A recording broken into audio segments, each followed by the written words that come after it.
예, 안녕하세요. 반갑습니다. 와운의 최영동 파트너입니다. 반갑습니다. 자, 오늘은 11월 짤막하게 정리를 한번 해보고요. 12월에 대한 이야기도 한번 해보도록 하겠습니다.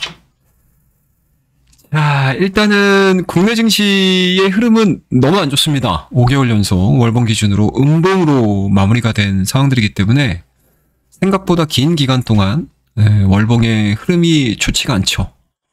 보시다시피 고점 자체는 지속적으로 낮아지고 있는 반면 저점도 같이 지금 낮아지고 있는 상황들이기 때문에 기술적인 흐름들만 놓고 보더라도 시장이 참 안 좋구나 라는 거를 그대로 여실히 좀 드러내고 있다라고 보시면 되고요.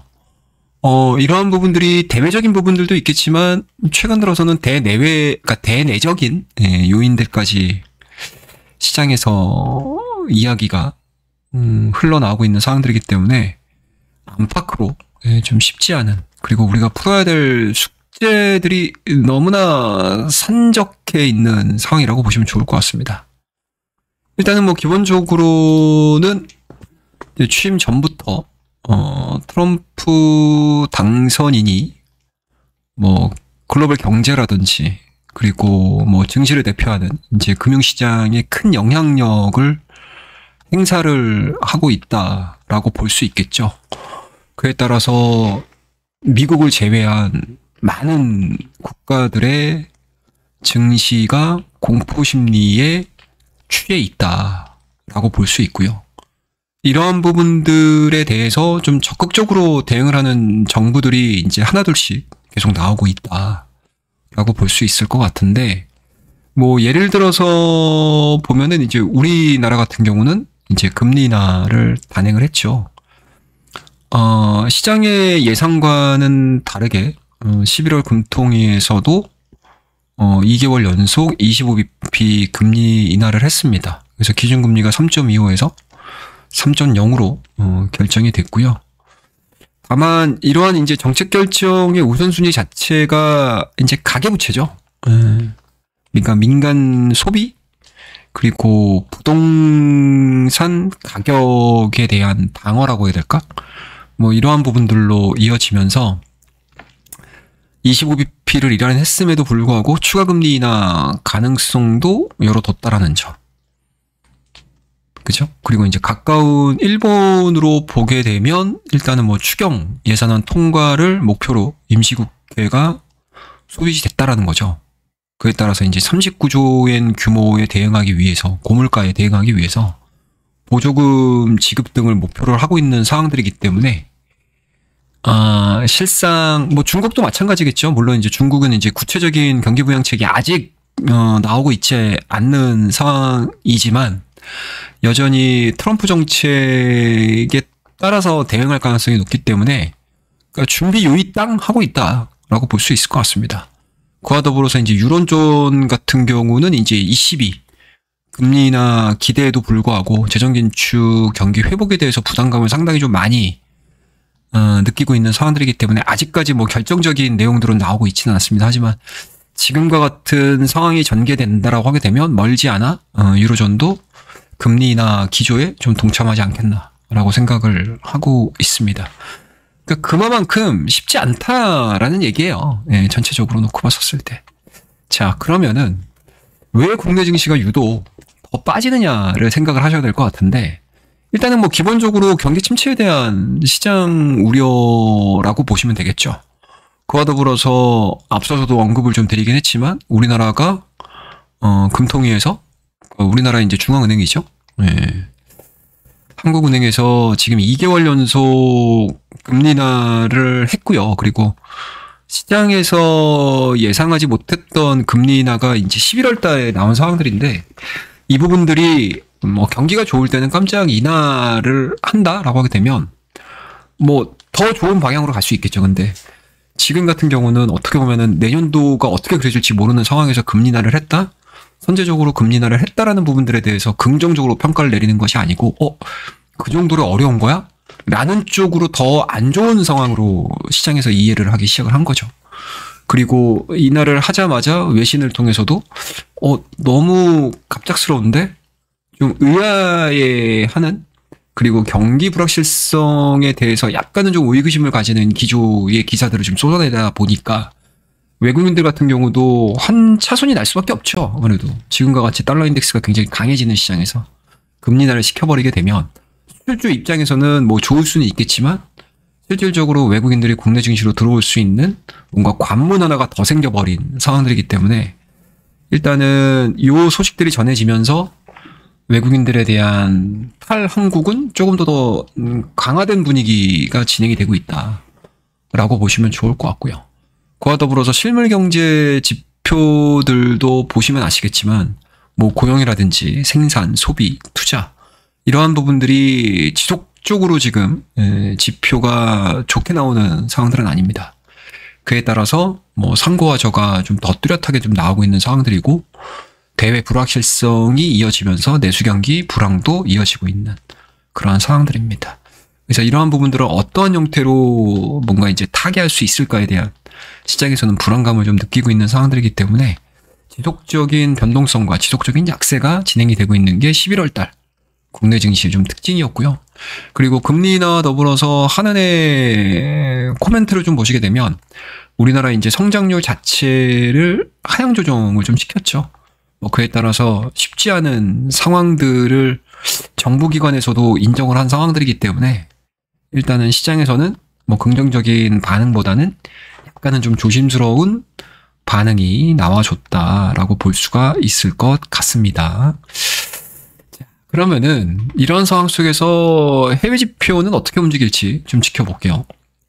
이게 지금 달러 인덱스가 트럼프 당선 이후에 이제 108포인트까지 진행이 됐다가 이제 어제자죠. 예, 금요일자를 기준으로 해서 약간은 좀 안정화 구간으로 좀 들어서는 그런 모습들입니다. 그렇다고 해서 기조적으로 이 달러 인덱스가 약화되는 그림들은 조금 더 지켜봐야 되죠. 아무래도. 그러니까 12월 달뿐만 아니고 1월 달 20일까지도 트럼프가 백악관에 들어가서 정확한 직무를 하기 전까지는 아마 시장에서는 확정적으로 미국을 제외한 다른 국가들 그리고 달러를 제외한 다른 통화에 대한 강세 흐름들이 나오기까지는 아마 기술적인 흐름들 정도 말고는 그렇게 기조적으로 뭔가 이제 전환시킬 수 있는 포인트가 많지가 않다라고 볼 수 있다라는 거고요. 그와 더불어서 오히려 주식에 대한 매력도 자체가 좀 떨어지다 보니까 주식을 제외한 뭐 실물 상품이죠. 뭐 금 같은 경우도 마찬가지일 거고 그리고 최근 들어서 대표적으로 이 비트코인 시장, 가상화폐 시장에 대한 가격 자체가 계속적으로 지금 상승을 하는 상승 기조로 좀 보여주고 있다라고 보시면 좋을 것 같습니다. 뭐 대표적인 자산이라고 할 수 있는 이제 비트코인 가격이 뭐 우리나라 돈으로 이제 9,600만 원 정도 1억을 지금 눈앞에 보고 있는 상황들이기 때문에 전반적인 시장에 대한 심리 자체가 오히려 이제 가상화폐 시장 쪽에서 드러나고 있다라는 거죠.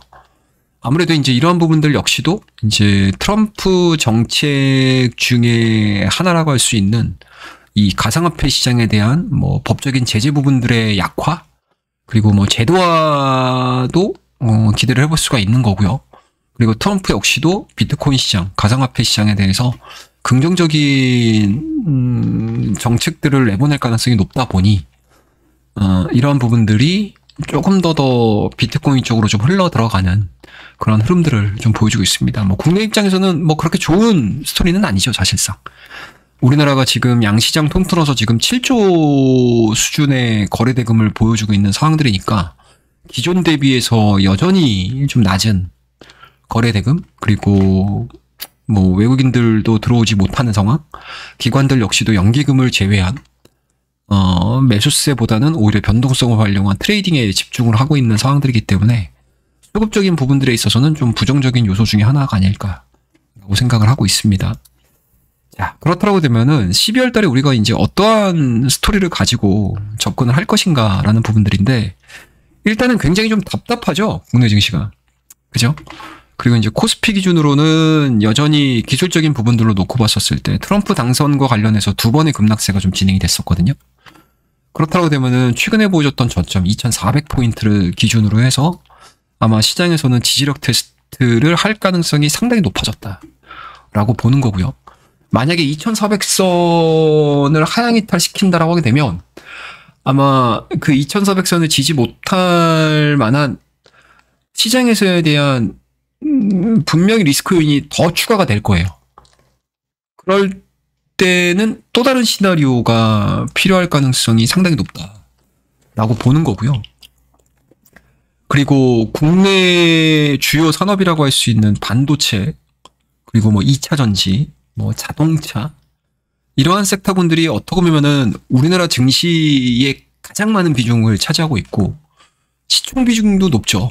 그리고 이러한 종목군들이 출렁일 때마다 지수에 미치는 영향력이 어마어마한 상황들이기 때문에 우리 국내 주력 수출 품목이 이 트럼프 2.0 시대를 맞이하는 과정에서 통상 정책의 뭐 직접적인 영향권 아래에 있지 않습니까? 뭐 관세도 관세고요. 뭐 특히 반도체 2차전지 같은 경우는 보조금과 관련된 이야기들이 아직 그러니까 매듭을 짓지 못하는 상황들이고 오히려 뭐 이럴 거야, 저럴 거야. 이러한 설들만 가득한 상황들이고 이 설 자체도 긍정적인 뭔가 이야기들보다는 국내 대표 반도체들 그리고 국내 대표 2차전지 기업들에 있어서는 약간은 좀 부정적인 뭔가 이제 정책 방향들이 설정이 될 수 있다라는 이야기들이 좀 이어지다 보니까 뭐 전혀 지금 도움이 안 되는 상황들이죠. 그렇다고 되면 앞서서도 언급드리긴 했지만 정확하게 트럼프가 직무를 시작하는 그 시점까지는 결정을 못 짓습니다. 그래서 변동성에 굉장히 취약할 가능성이 높기 때문에 지수에 대한 상승 요인들을 찾아보기가 좀 쉽지 않다라고 보는 거겠죠. 12월 달은. 그에 따라서 11월 달에 굉장히 좀 강했었던 섹터군들이 12월 달에도 이어질 가능성이 상당히 높지 않겠냐라고 생각을 하고 있습니다. 그래서 대안 섹터로 부각이 될 수 있는 대표 섹터들을 제가 몇 개 지금 언급을 좀 해야 될 것 같은데 일단은 플랫폼이죠.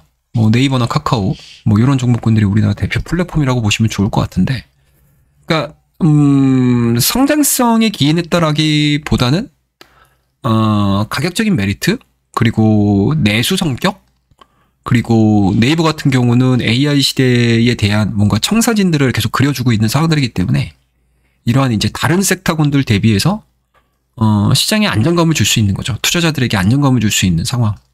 그에 따라서 11월 달 중순을 이후서부터 빠른 상승세가 좀 진행이 되고 있는 상황들인데 뭐 단기간의 상승 부분들로 인해서 가격적인 부담감은 있을 수는 있겠지만 조정권 이후에 추가적인 상승 흐름들을 좀 보여줄 수 있는 무언가를 내포하고 있는 게 바로 플랫폼업종. 그다음에 관세에 좀 자유로울 수 있는 섹터로 좀 언급을 하자라고 하게 되면 뭐 엔터 정도가 되겠죠. 그다음에 바이오 기업들입니다. 일단은 바이오 같은 경우는 뭐 금리 인하에 대한 수혜 부분들 그다음에 이 바이오도 사실은 신약에 대한 스토리들보다는 CDMO 쪽에 훨씬 더 가깝다라고 저는 보고 있거든요. 그러니까 예를 들어서 삼바와 또 뭐가 있을까요? 뭐 바이넥스, ST팜 이런 것들이 이제 CDMO의 대표적인 후보 주자라고 볼 수 있고 그다음에 이제 바이오 시밀러 뭐 이런 종목군들 뭐 이 바이오 시밀러 같은 경우는 아무래도 이제 셀트리온 쪽에 조금 더 집중이 되겠죠. 그 다음에 이제 엔터는 제가 여기서 또 2번 썼네요. 죄송합니다. 그 다음에 최근 들어서 AI 소프트웨어인데 이거는 글로벌 공통사항인 것 같아요. 일단은 첫 번째로는 하드웨어 쪽에 자금 자체가 우리나라도 마찬가지지만 미국 역시도 하드웨어 쪽에 들어가는 유입되는 자금의 량 자체가 절대적인 양 자체가 지금 줄어들고 있는 상황들이거든요. 그리고 여기서 빠져나왔던 자금들이 어디로 가느냐? 지금 소프트웨어 쪽으로 상당히 많이 가요. 그런 부분들에 있어서 우리나라 국내 소프트웨어 관련 종목군들, AI 소프트웨어 관련 종목군들에 대한 상승 부분들은 그러한 부분들로 해석이 될 가능성이 높고요. 다만 이 AI 소프트의 대부분의 종목군들이 실적이 좀 안 나옵니다. 네, 실적이 좀 전무한 상황이에요. 거의 대부분이 PR 자체가 계산이 안 되는 종목들인데 기대감으로 형성되는 주가이기 때문에 약간의 변동성은 좀 주의를 해야 될 필요성이 있지 않겠느냐라는 관점입니다. 그래서 트레이딩에 어느 정도는 좀 기준점을 좀 잡으시면서 대응을 해야 되는 종목이라고 생각을 하고 있고요. 그리고 AI 소프트웨어도 마찬가지로 다양한 섹터들이 있죠. 뭐 예를 들자면 뭐 AI 뭐 의료기기, 그러니까 의료도 있을 거고요. 그 다음에 뭐 AI 관련된 뭐 챗GPT 쪽으로도 빠지는 종목군들도 있을 거고요. 그 다음에 뭐 클라우드 쪽으로도 빠지는 종목군들도 있을 거고요. 그리고 해외 기업들과 연계되면서 진행이 되는 AI 소프트웨어 기업들도 있을 거예요. 그래서 그런 부분들 좀 세부적으로 좀 나뉘기는 부분들이 없지 않아 있기는 한데, 관련 종목군들의 시장에서에 대한 트렌드를 잘 읽는다라고 하게 되면 나쁘지 않은 결과가 나올 수 있지 않겠냐라고 생각을 하고 있고요. 그 다음에 다시 한번 또 새롭게 뜨고 있는 이제 머스크 관련 종목군들을 관심을 좀 가지셔야 되겠죠. FSD와 관련해서 미국의 정부 정책이 상당히 좀 많이 완화가 될 거야 라는 것들에 대한 신호탄을 좀 쏘아 올렸잖아요. 그에 따라서 국내 기업들 자율주행에 관련된 종목군들도 역시 시장에서는 관심이 높아질 수밖에 없는 상황들이고, 로봇 역시도 마찬가지로 아직까지 뭐 뚜렷한 뭐 정책에 대한 스토리는 없기는 하지만 생각보다 시장에서는 향후 성장 스토리를 다시 쓰여갈 수 있지 않겠냐라는 기대감들이 좀 높아지고 있는 것 같습니다. 그와 더불어서 가격적인 메리트 역시, 그러니까 올 한 해 내내 올라간 게 없거든요, 이 로봇 섹터가. 그러니까 플랫폼이 올 한 해 내내 힘들었던 그 가격 논리하고 이 로봇이 보여주고 있는 가격 논리가 거의 유사합니다. 네, 그래서 로봇주 역시도 최근 11월 지수 대비, 코스피 코스닥 양 지수 대비 아웃퍼폼하는 그런 모습들을 좀 많이 보여주는 상황들이기 때문에 여전히 이러한 11월 달의 큰 시장 맥락이 12월 달에도 이어질 수 있어 라고 하게 되면 로봇주 역시도 트레이딩을 할 수 있는, 우리가 투자를 할 수 있는 대표적인 섹터가 될 가능성이 높겠죠. 그 다음에 마지막으로는 이제 우주항공 정도. 네. 여전히 스페이스 X라는 거, 그 다음에 저궤도 위성이라든 거, 그러니까 스타링크겠죠. 예, 스페이스 X와 스타링크를 통한 미국 내의 머스크 트레이드가 지속이 이루어진다고 하게 되면 국내 역시도 우주항공 관련 종목군들에 대한 강세 흐름들은 당분간 시장이 무언가 투자에 대한 모멘텀들을 찾기가 어려울 때 대안이 될 수 있는 섹터가 되지 않겠나라고 생각을 하고 있습니다. 그래서 11월 역시도 시장보다는 업종, 섹터, 그 다음에 종목, 이런 쪽에 포커스를 맞춰서 트레이딩 하는 계좌들만이 수익을 발생을 시키고 시장을 아웃퍼폼할 수 있었다라고 되면 12월 달 역시도 지수에 대한 산타랠리 기대감보다는 개별 업종에서 내가 얼마나 더 빠르게 수익 실현을 해나갈 수 있는지, 그리고 시장의 수급의 이동들을 잘 따라갈 수 있는지, 거기에 아마 답이 있을 거라고 생각을 하고 있고요. 그러한 부분들을 잘 내가 추종하고 추적을 할 때 시장에서 수익을 좀 챙길 수 있는 전반적인 분위기가 이어질 가능성이 높다라고 생각을 하고 있습니다. 그래서 오늘 전반적인 시장에 대한 이야기, 그 다음에 12월 달에 제가 짤막하게 어떤 섹터, 그리고 12월 달에 이어져서 12월 달 역시도 좀 유사한 시장 흐름이 이어질 것이다 라는 쪽으로 간략하게 저의 생각들을 말씀드렸으니까요. 참고해 주시고요. 오늘 내용이 좋으셨다면 구독과 좋아요, 알림 설정 부탁드리고, 밑에 고정된 댓글 링크에 보시게 되면 제가 운영하고 있는 텔레그램 주소도 제가 올려놨습니다. 그래서 많은 분들 들어오셔서 시장에서 시시각각 변하는 뉴스들, 소식들 전해드릴 거고, 저의 생각도 같이 올려드리도록 할 테니까요. 많은 참여 부탁드리도록 하겠습니다.